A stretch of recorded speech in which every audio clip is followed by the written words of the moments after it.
Hello. So I am looking for a trade around 130 today.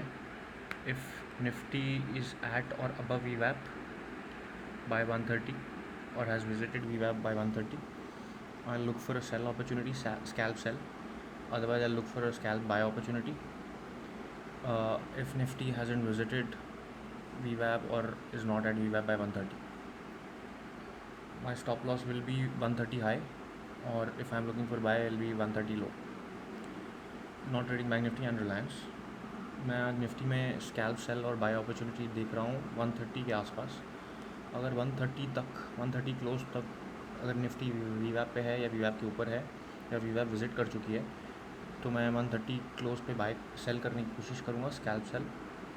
और अगर Nifty 130 तक day लो के आसपास है तो मैं निफ्टी को बाय करने की कोशिश करूँगा. Thank you.